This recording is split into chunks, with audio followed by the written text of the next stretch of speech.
Investing in long-term, bold, strategic decisions in Botswana needs a particular mindset.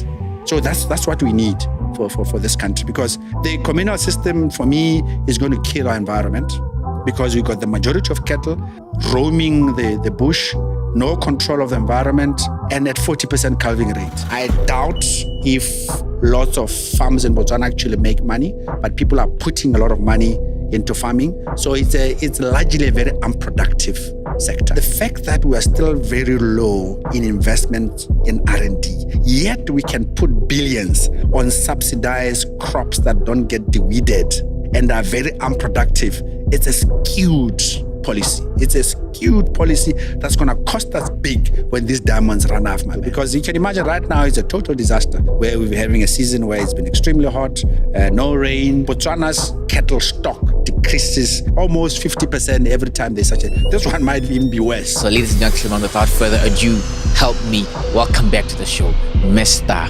Kengwenyane. Thank you. Yes, sir. Thank you, Paul. How are you doing? We're doing good, man. What is up, everybody? Welcome to Deep Dive Sessions. My name is Mpho. Thank you guys for stopping by. Our goal with this show is to bring you and I in proximity to the people and ideas that will show us that it is possible and it can be done, and eventually help us achieve on our dreams, on our goals. Today, we have a special guest back again on Deep Dive Sessions. He is the MD of InnoLead Consulting. They have branches in Botswana, Uganda, Zambia. He is the MD also of Digital Khaye and Manenzo Farming. So ladies and gentlemen, without further ado, help me welcome back to the show, Mr. Kengwenyane. Thank you. Yes, sir. Thank you, Paul. How are you doing? We're doing good, man. You look like a farmer today. 100%. You came ready, eh? I hope Even so. with that attire. Yeah, I'm so excited for us to be back. I think we were back here maybe about 5 months back. I guess you have actually broken Deep Dive record of being of bringing back a guest in a short duration of time. When the what do we call it? Lead time. The lead time. Till the time you are here is the shortest. No, sure. Yeah, that's basically what I was trying to say before the English bundles. Decided to. Sure. But how are you? No, we're doing good, man. No Awesome. problem. All good. 110%. 110. Yeah. Not even 100, eh? Yeah. That's good. Yeah, so last time around we talked about 10xing our businesses. And today we're talking about 10x farming. And so farming is something that you've talked very passionately about. And so first of all, let's just talk about Manenzo, where this started for you and where you're taking it before we even get into all these aspects. No, sure. Manenzo farming really started now about 14 years. And it started as around 2010, 2009. And the idea was really... and I'll talk more about it, because it's about there's a bit of inheritance to it. Inheritance meaning that, a lot of us, our grandfathers, our grandmothers, they worked on the earth. Yes. My grandfather, Koborolong, was a very, very committed farmer, both on the cattle side and on the crop side. Okay. So Koborolong is not like other areas in Botswana where and then there's a place we're going. Rona, it was all compact. All in one. Where at the back we had the cattle cross and the crush. And on the front we had the fields where we were, my grandfather was doing maize, was doing peanuts, was doing sunflower or sonoblom, as we used to call it, and all those. So that was in the 70s and so forth. And he was at the time. Barolong area was renowned as the grain basket of Botswana. That's where, the guys used to really produce their equipment, and they really worked the earth. That's why you got those huge silos there by Pizani. The farmers in the area used to fill those up. Right. So as I went into my career, where I went into corporate, and later on I went into being an entrepreneur, I'd always said, I'd always had that feeling, I need to, that inheritance of my family needs to carry on.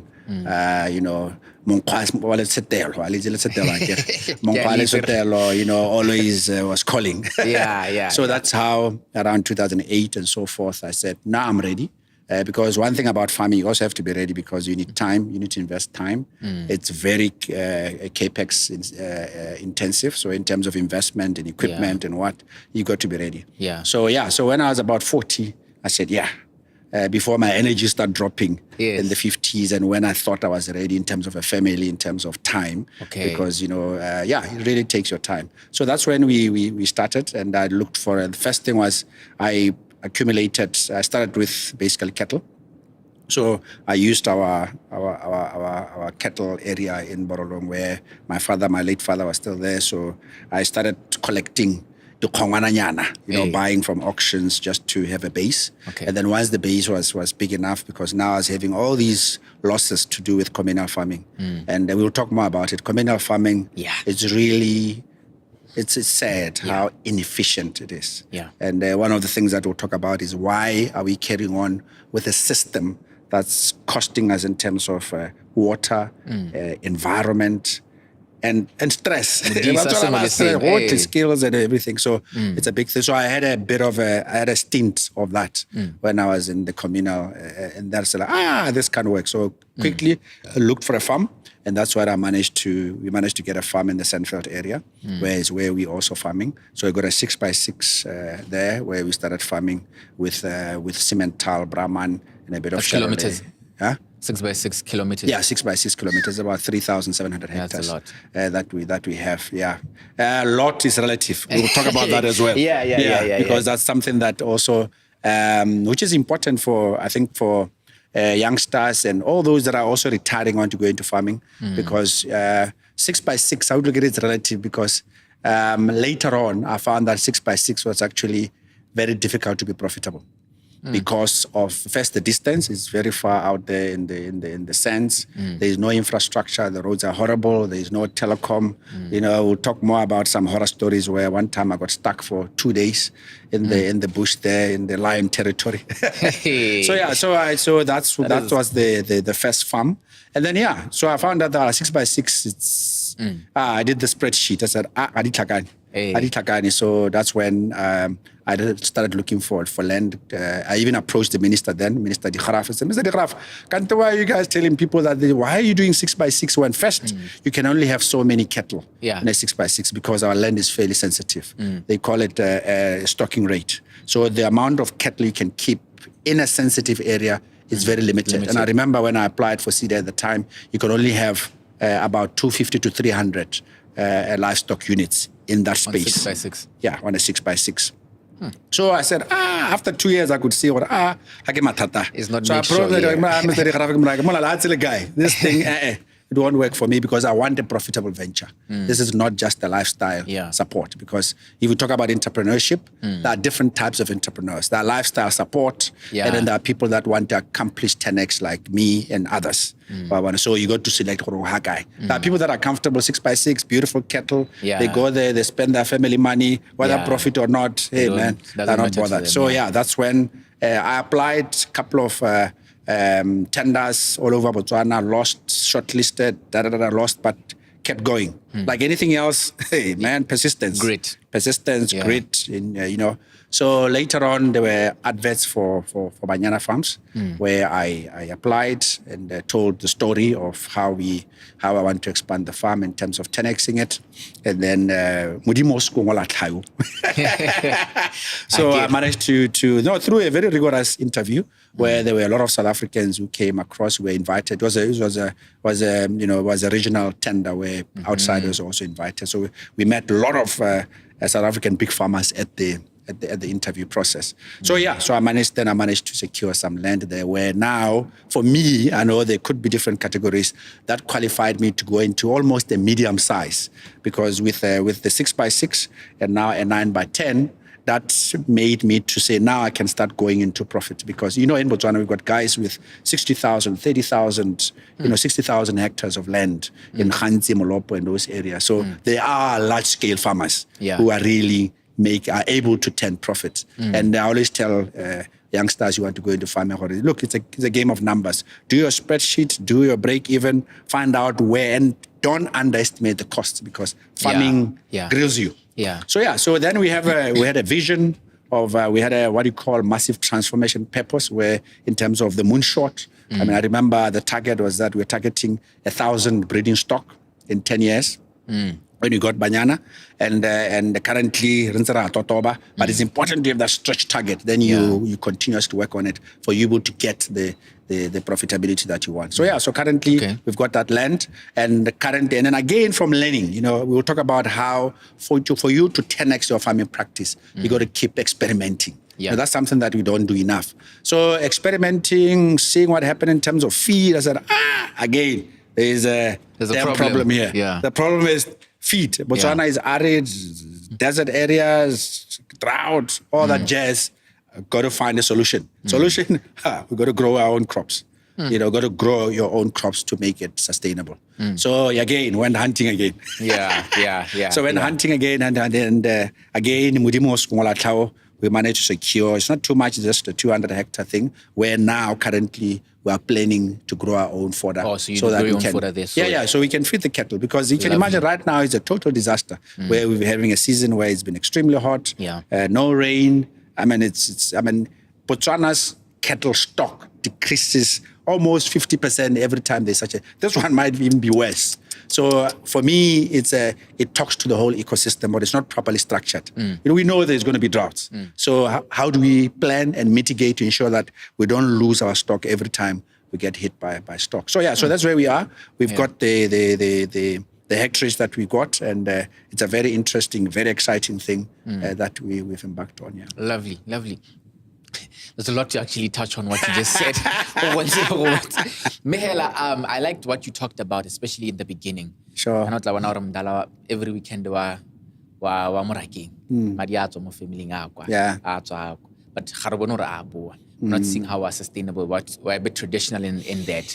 So talk to me about that. Yeah. Even just identifying the costs, because also there are other hidden costs that we don't get to see that take away from that.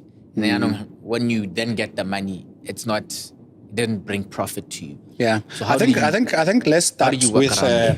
I like starting with some good news and some good things about farming in Botswana. Yes. So that we put some positivity, some happiness aspect to it. Yes. So Botswana love farming. That's a very positive thing about us. I think because by not evolution, by heritage. Even when Botswana is modernizing as a country, it is not far away when our parents were working the soils. Yes. In terms of subsistence and balema mabele, tucha, reporter. Some of us went through those phases. Reporter, wako sebuaning, where and all that. So all that we can recall. And like I always tell youngsters, always try to inherit what your family line had gone through, because there's always a bit of a soul to it. So for Botswana, there is really a soul to farming, Getting closer. If you read or you find out about, even globally, for instance, the French are always also attached to the earth. They do dairy, they do farming. Also, obviously the environment is very suitable. In Texas, that's why the president went to Texas. Passionate country, even style. Even the clothing and everything. Yeah, so even the swag that goes with it. Yeah, I got it today. I look a bit farmerish. There's that very positive element that people, currently it's excellent. Even the president is at the forefront. Yeah. And we'll talk more about, we've got some really excellent commercial farmers. It's got a lot of challenges. I think it's got more challenges than the ability to thrive in terms of the whole ecosystem. Now, taking it from that passion, it means, I feel sorry for people. Some people retire at 16, some of you parents, they retire. And it's like, oh man, you can see all my They really, really, because even, I've talked to top farmers in South Africa. In farming, there is always something to spend on. I try to always note that. There is always something, whether it's molemo for the cocoa or some vaccination, or you are short of bulls, or you are short of rams, or you say, I need that heifer for that. There's always, if you look at your thing, so you got to be extremely disciplined in terms of the money that you spend. That is why it's extremely difficult to make money in farming if you are not doing precision stuff. I mean, these days they talk about precision farming. In other words, every data point needs to be collected, put onto a system, and you calculate profitability and every aspect of when you're doing crop, you got to know the moisture, you got to know the humidity, you got to know, the type of soils. Right now, where we are moving in terms of going into crop. And that piece of we've done soil tests, we've done water tests. We've looked at the whole area as to how best to exploit to get best pula per hectare. So you got to get to that precision. And obviously on top of that, you got to now place technology so that now there's almost live data that gets. But obviously that depends on whether you've got infrastructure for that in terms of telco, where you can do IoT and so forth. But in terms of expenditure, I tell you, you can spend everything. I doubt if lots of farms in Botswana actually make money, but people are putting a lot of money into farming. Yeah. So it's largely a very unproductive sector as we speak, And it's what's also interesting is that you find CEOs, senior managers who, as a consultant, we do strategies and fancy assessments and SWOT analysis for them, financial models. When it comes to farming, so it's very sad because with our farm, we've got a farm manager and I believe in data. So even from start, we produce monthly reports. We apply the balance scorecard. So every camp in the farm has got a scorecard and it's all linked up to the performance model where the farm workers are compensated and given bonuses based on specific indicators like calving rate, mortality rate, and those type of things. And it's just amazing. And this thing, some of my friends, they laugh at me, but I was just flip charoko farm one. But it actually motivates. It gets sometimes we accuse our workers for not performing. People say Botswana are lazy. Every behavior is affected by the incentive, the extent of the incentive. If they know if we perform, if we achieve 80% calving rate, I know that I'm going to get 2 times my salary. And for them it's a big deal. It's a big deal. So those things drive performance, and driving performance means you get your money back and you can start doing the modeling and all that, and productivity is high. Okay. So this model, where do you kind of learn these models? Because as I'm listening to you, you came in, this is what has been done in the family over time. Guess it's sort of where they're doing it like you are saying it right now in terms of these models and how you are breaking it down. Where were you able to learn these models and be able to bring them into your farm and be able to kind of model it for your farm, customizing them for your farm? Yeah, no, absolutely. Look, the model. We at InnoLead, obviously, we are a business consulting firm, so we do a lot of performance modeling for companies. We do a lot of competitive analysis for companies.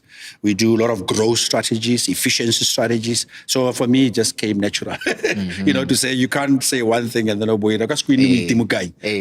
So for me, in terms of applying it in every entity that I'm participating in, it's almost an imperative. So that is why with farming, it was just natural that do a SWOT analysis or competitor analysis and find out how this business is going to grow, how it's going to survive, where is the break-even point, when are we start 10xing so that it can return all the investments you've put in it. So for us, the balance scorecard was a natural thing because I've applied it in lots of corporates, blue, thing here in Botswana. So it was almost natural for me. And then also, it works.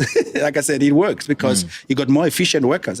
Sometimes people come to our farm to visit the farm and they say, hey, your workers, they're always commenting about the workers because they're motivated. I empower them to make decisions. And this is one of the really unfortunate things when I'm aware, the treatment of our workers and people almost sometimes become even racist. And you can imagine other areas like Reki, our fellow brothers and sisters, Babasaro. So they say, Bo Banzijana, what do you expect from these people?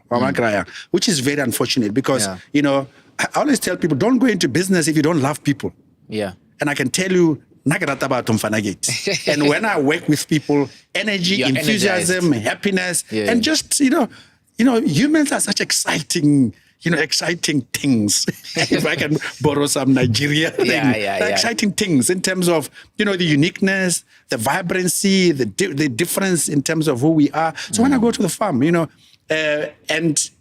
when you get into an enterprise or an occupation, make sure that it also tingles your buttons as well. In other words, it has to bring some level of happiness. You got to enjoy it. Otherwise, that's why I can't tell you don't even treat workers properly. Right. You don't even treat the animals properly. So for me, animals, nature, trees. I mean, when I'm at the farm, I take pictures of trees because you got the felt is beautiful, the grasses. Yeah. I mean, I'm just, there's who was it? What is Socrates? The world,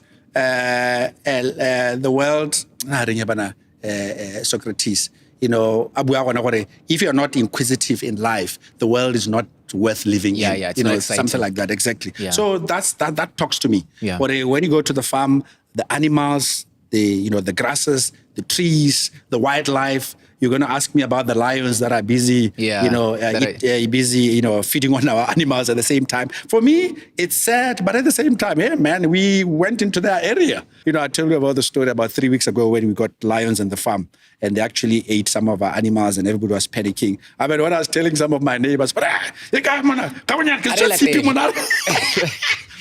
so we have this culture of saying, let's kill them. And I know, look, it's painful when you lose cattle. But what I'm saying is, if you have a spirit of abundance, if you know that, in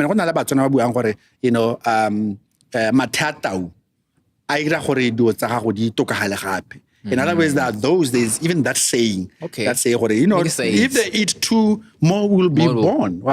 So now I embrace that spirit. Let's find a way of chasing. I mean, we have instances, I think it was 2010, where I was actually with my son, where we had to chase some lions out of our farm. So we had the gun and everything, but I said no shooting. So we collected the dogs, got the neighbors. I mean, it was a beautiful event. So the excitement. I mean, the guys were jumping. I can only let me tell you the story. For the sake of it. We were busy vaccinating. The cattle were all in the crash, and it was, the whole farm setting. Beautiful morning and everything. Ridira, all those beautiful activities. And my son was there as well. So, about 10 years. Some of these guys who are local, they were all sitting on top of the crashes. They were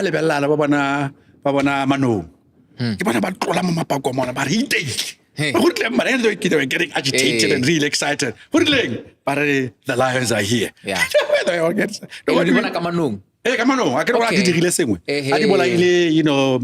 Yes. So you see, you have to know your heritage, young man. Yeah, definitely. So there we go. We start saying, what do we do? And excitement. And I think, no, that was before I can only CP. Yeah. So the guy said, where do you get it? No, the neighbors have one. So because you can't really follow them without having a gun. Yeah. So we arranged, we went to one of the neighbors, grab a gun, and the guy there could shoot as well. So we said, come in, because you could see they were actually about 150 meters away from where we are by the homestead. So we needed to make sure that we are equipped. So we went and had dogs. We need dogs because dogs are that smell and all that. It's much better, and you can see those local guys in the area. Adrenaline was pumping. These strong dogs. No. It's just for neighbors. It's just ordinary dogs. But they get excited as well. So and then we went after these guys, and some of the guys were walking in front. With the dogs, so they didn't happily. I wanted to, so I was at the back of the buggy safely. My son was driving, and I was sitting next to the guy with the CP. So it was a 5-hour adventure where we were chasing them, and where we don't talk about our heritage. What really impressed me was the storytelling from our Basarwa head men and head boys. We will rush, but no, it's just here. Harema will see the pause, the spurs that and they could tell from the spurs how they were actually sitting. But no, and they will describe. It's like a story, it's like a book. I was like, wow, What heritage, you know? But anyway, we chased them. We had a puncture, and then we repaired the puncture. When we chased them right into the CKGR. Okay. But then later on in the evening, I'm cutting the whole story short. Yeah. Then we came back. But it was a nice adventure. I laughed it. My son was there. He was also experienced this. Hey, I would have loved thing. it. You would love to be there. Yeah. I would have loved it. Yeah. So this is, I talk about every enterprise got its unique feature. And I have a sense of adventure. So for me, these adventures are part of the package that make it exciting. You know, they love, even the farm workers, like, actually walk the bush and look for snakes, because snakes also, they amuse me a lot in terms of the different types of snakes. And there was one time I went to the farm. You wouldn't believe it. I saw 4 different types of snakes in one weekend. When I go San Fernando, this country is amazing with species and with and people outside in the world, they want to hear these things. Yeah, they want to hear these things. I think I told you last time that I attended this entrepreneurship coaching program in Canada, and I go there and I tell these stories. Yeah. You can't believe it. I about these stories, but they want to come to Botswana. They want to just reacting like you. And these are the stories that as Africans we've got to present them in a positive light, and people want to hear stories about Africa. I want to hear these unique stories, because tell me, man, their lives are boring, dudes. When you talk about chasing lions, they're like, I want to be one of those, So that's they were really, really excited when I tell them these stories, over a drink after the workshop. Lovely.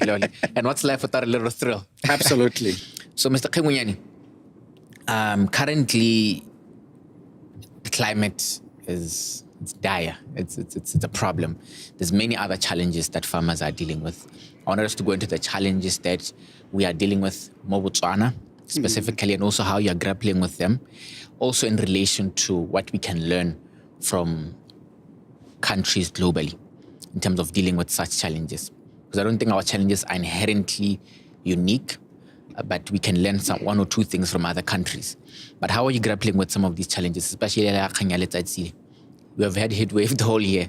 This year. So it's not a wave. It's not a wave anymore. It's like I always tell people, there was a time when one of our former presidents every year declares droughts. Why don't we turn it around? Why don't we declare a good year, a non-drought, instead of an announcer? Because then we don't sound like we are really thinking it over. So climate issues, climate change, is one of the big, maybe even the biggest risk for Botswana. And I'm sure from a legal and a policy front, the ministry and the Ministry of Environment are doing all the relevant policies. But in terms of specific farming practices, we definitely can do better. I think there is a lot of, there's not enough information for farmers to really effectively manage the impact of climate change. This drought will happen again. I've gone through, this is now my second disastrous drought, 2017-18, on our area here in the south. It was really bad. It was worse than that. We also lost, because there was a bit of an earthquake, we also lost our boreholes. So it became a double whammy, where we had water issues and then drought. There was a bit of a tremor around those areas. So we lost our main borehole, and we had issues with water. So what do you do? In terms of specifically talking about cattle farming and cattle breeding, you got to design your layout of the farm premised on the climate change principles. First, you will have droughts, as an example. So it's important that you save your grasses. Yeah, that's a given, eh? Yeah, you have to save your grasses. So that's how you do through your paddocking system. So with our farm, we've got, since we acquired the farm in 2012, we have an ongoing program of developing paddocks year on year. We have contractors who are almost permanent, and their work is just to keep helping with doing poles, doing fencing, so that we have more and more. Right now, with this disaster, at least we know that we have enough grasses for there, because we have camps that we haven't used in terms of paddocks ready for the bad day. So that's something that you need to do in terms of preparing for that, because overstocking and overgrazing is a real problem. This just worsens the situation where you don't look after your veld. In Botswana specifically, you also end up losing your what we call your original palatable grasses. Palatable grasses are grasses that you always pick the juiciest Yeah. and the most nutritious. So cattle go for the most nutritious, and they're called palatable grasses. Okay. And a lot of the areas in Botswana have lost palatable grasses because of overgrazing. And on the field actually loses that species. So in a lot of our areas, like the Sandveld area, we also have what you call bush encroachment, where when you overgraze and you lose the grasses, the trees come up. So we have that huge problem in our banana farming area where we've got this encroachment here at tree or swarthak in Afrikaans. So there's a lot of it is taken over and is now the grazing, where now you don't have grazing. It's also very annoying to cattle because in Alimitwa. So some of these cattle, exotic breeds like Bosharole, they can't go through those who are at Zidimito, so they're not able to graze properly. So it affects it. So we currently have a problem. And then the one that makes it worse is the communal system. Now you can't control communal system where everybody's got 50, 10, everyone are grazing everywhere, and then you got soil erosion, you got losing of species, you got, right now with drought, in our area, Yaborolong, it's a real bad in terms of the impact of overgrazing on the quality of grazing. So it's something that we really, I personally, I have a problem with. Although I see the social aspects of letting everybody have land uncontrolled, cattle roaming everywhere, and then we say it's okay. I've told people I think we need a bit more control.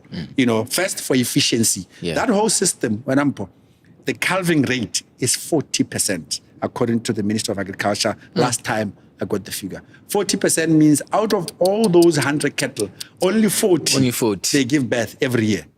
How inefficient and then we just keep going with that system. And then we saying food security, we need to produce more and all that. So the communal system for me, it needs serious reviewing in terms of a solution that will be good for the climate because we are losing a lot of species, we are causing a lot of soil erosion and those type of things which are really bad for our environment. So those erosions, when you have heat like this, it becomes worse because you don't have ground cover. In our farms, for instance, because you've got a bit of grass, it means when you have this heat, the important thing when you have ground cover, it keeps a bit of moisture. Yes. So you're able to maintain the moisture and hopefully easier for the grasses to come out at a later date. So when you don't have ground cover, and you got all this erosion, it means that now the soils are really getting hit, direct by the heat, and it really and it cracks and all that. Yeah. So that's the biggest. So we really need to have a target policy towards farming and climate change, to ask you and go back to specific farming practices and our policies that encourage and even incentives. Right now, one of the things that I was going to talk about when we talk about 10xing is that we got to leverage 10x technologies. One of the technologies that's really making huge impact globally. I was even last night in a conference online. It's a technology conference in Los Angeles, that they were talking about how the price of solar has dropped exponentially since the 70s, and it continues to drop. So solar in a couple of years, maybe even before the 10 of this decade, the price will be so low. And why are we not leveraging solar as a source of energy in terms of because a lot of our water we get from boreholes. Even if you get it from a river, you can use solar.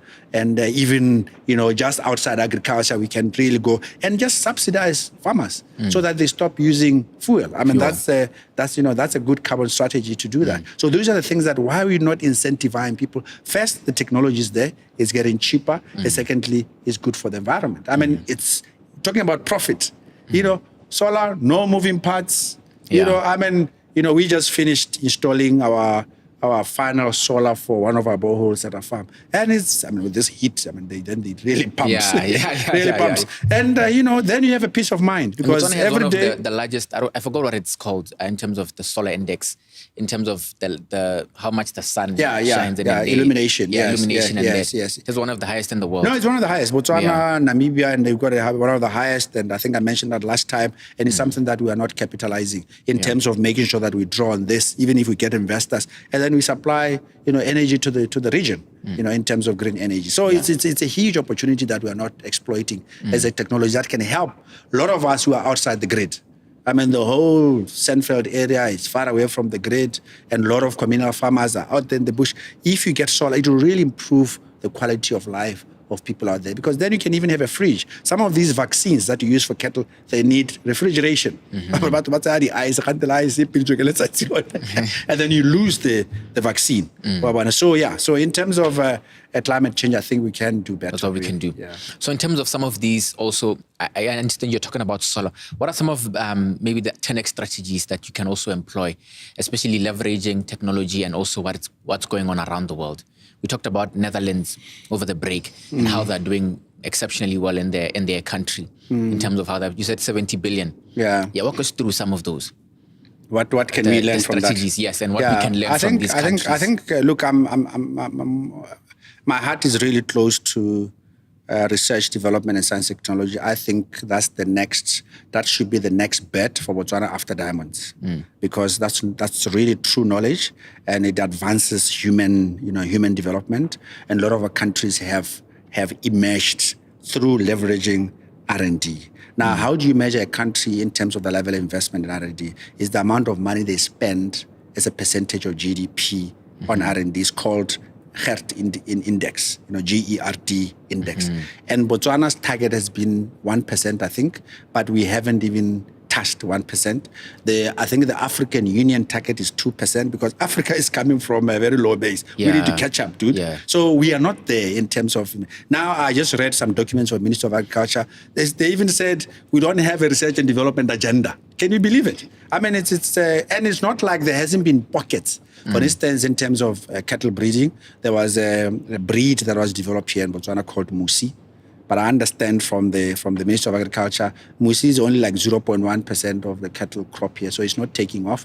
Even on crop side, in terms of seeds, genetics, the impact has also been very minimum. So the fact that we are still very low in investment in R&D, yet we can put billions on subsidized crops that don't get deweeded and are very unproductive, it's a skewed policy. It's a skewed policy that's going to cost us big when these diamonds run out, my man. Imagine if the diamonds run out and we have technologified our agriculture, for lack of a better word. In other words, we are running on precision farming. We've got drones spreading fertilizer. You don't need to use tractors heavy and all that, because you can use drones to fertilize your soils. Use IoT to say we only put enough water as per the humidity of the soils and the need of the crop.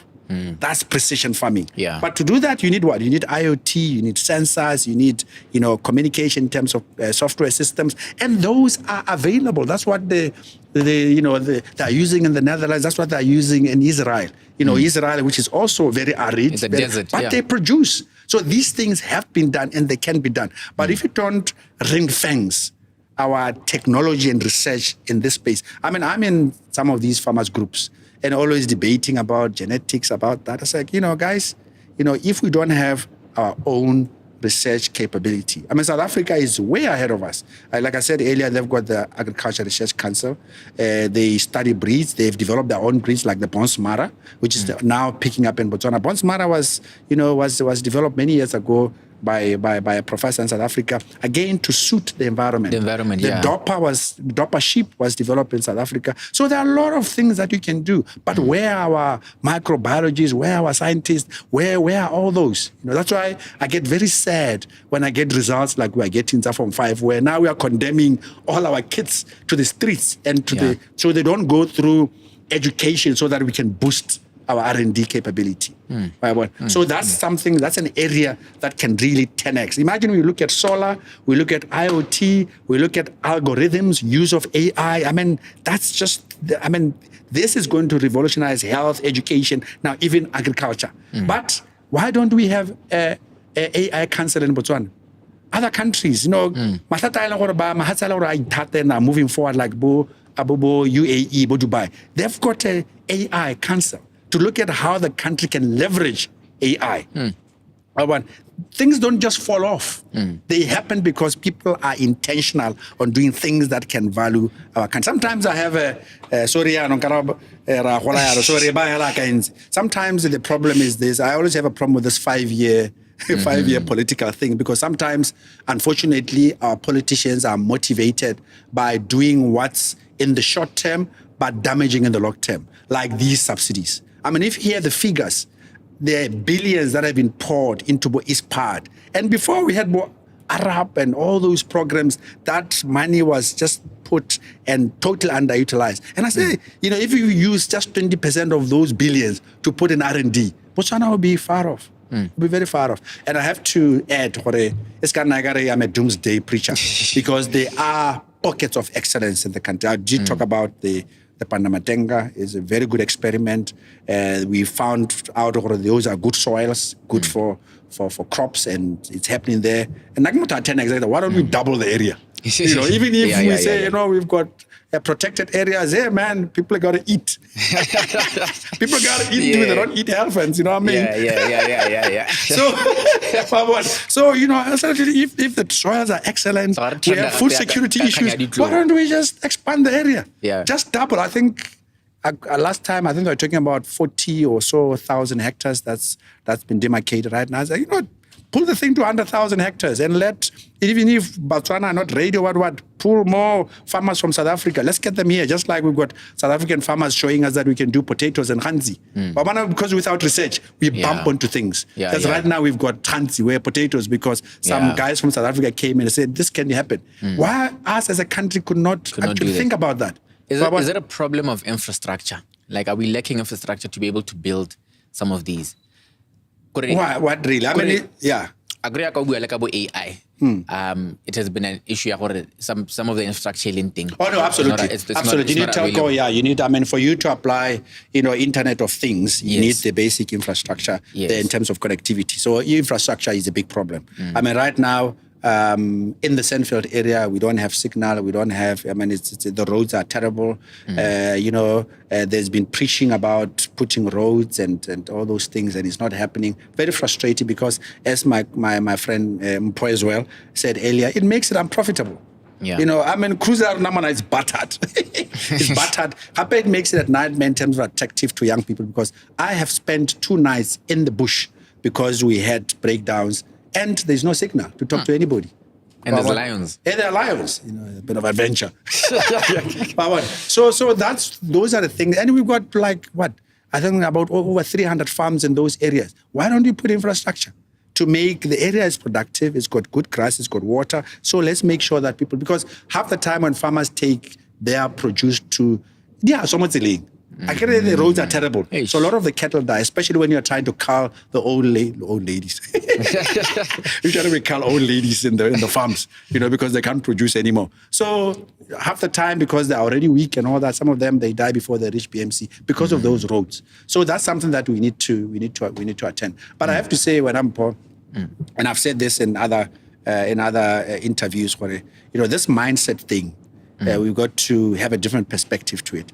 Because the fact that we bump onto potatoes, they're beautiful things. They're producing, and I totally support the stopping of imports from South Africa, because that's how you nurture an industry. And then we bumped onto citrus in Silibetigo area. It's like, where is the research people?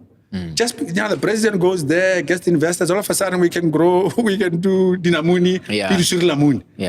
So and there are many. I was there, I think there's like 840,000 trees. It is crazy. What I'm saying is, then let's 10x that. If the soils are good, the climate is good, and let's put all the sensors, make sure it's good enough. Let's do more so that we can export more and boost our GDP and run away from and diversify from diamonds. Even in our area, in the Molopo area, we just found out, just the other side of the border on the Molopo River, they do potatoes too. Oh. Yeah, they do potatoes. And they said, okay. So Ronamo Botswana and South Africa, like I said, they do more research. So chances are they check the soils. Chances are these guys that relocated, they actually went there and studied the soil, studied the water, and said, we can do potato. So we need to apply more science. And the science and the decision to say science can save Botswana, it's a mindset thing. But that's why sometimes this 5-year thing is like, I got to win elections first. It's like the communal system. Someone was telling me that, the politicians are going to disrupt the communal system. They will lose elections. So, investing in long-term bold strategic decisions in Botswana needs a particular mindset. Right, sir? So that's what we need for this country, because the communal system, for me, is going to kill our environment, because we've got the majority of cattle that are just roaming the bush, no control of the environment, and at 40% calving rate. And we've got to promote more commercial. And we've got really good commercial farmers in Botswana, I have to add, in terms, again, like I said, we've got pockets of excellence. Like there's a Brahman breeder on the edges, on the edges of Francistown with no name. And he's doing fantastic in terms of exporting genetics and the type of Brahman that is breeding there. We've got a lot of good breeders in the Hansi area. We've got a lot of Botswana. Botswana, they've really committed, and they spend time in the sun. They are grueling, and they love this industry, and they're working hard at it. Even in the Molopo area, Banyana area where I am, there are also some fantastic genetics that have been produced there, where we can even repackage and be able to export our genetics. But there's no underlying philosophy and strategy of the Botswana genetics. How many times we talk about the Botswana beef? And what is Botswana beef? We always say that, it's great. They are free range, and that's not good enough. What are they grazing? Why is the taste the way it is? Because Botswana beef tastes really good. Yeah, it tastes really good. We had a visitor from the States last year from Silicon Valley. This guy, I'm sure just because of the amount of steak he ate. Even Steve Harvey was saying Botswana is the best in the world. But I want to see the IP behind that. I hope you and the audience can see that. Unless, that's the knowledge economy, my man. That is when you're talking knowledge economy. When you IP, when you got something that's different and is captured, is documented, and actually can derive value out of it. That's right. So that's definitely. really the essence. That's why it's a mindset thing. It's a readiness to spend money on R&D and be able to do this. Definitely. Stuff. I think also when it's like that, because we once had Remo Tibedi, one of the timepiece, Abu Ahore, Kana Salohubule Kamatlao. I think they said they were going to do it in Lobat, but it's not yet been done. Of which could also build an ecosystem around everything. No, sure. We're building it from the ground up. From a value chain perspective. And create an entire value chain for ourselves, Mobusan. I also understand that I think Israel, just like as much as of it's I think it's worse of a desert than we are. They're one of the highest producers of dates. I think olives too. I forgot the other one. I think strawberries. They managed to somehow turn around the desert in a way that they were able to produce these things. Research and science. The Israel has built one of the strongest R&D ecosystem in the world. That is why even technologies. Microsoft has got these big offices there and all these, because they go there and they buy these companies that come up with new ideas. That's why they're applied in agriculture. They're applied in all the other spheres of Israel. So it goes back to technology. That's why they know this soil, that sun, the humidity, everything, we can do dates. And then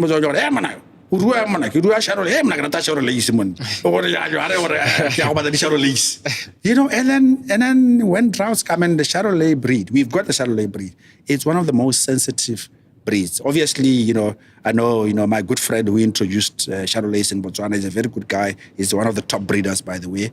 But, the Charolais compared to others is not as hardy as other breeds.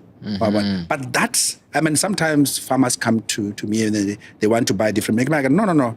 Be careful with the Charolais, especially if you're in a communal area, because Charolais is not meant to walk. Charolais doesn't like heat. You're not soft life. But soft life because the heat is too much.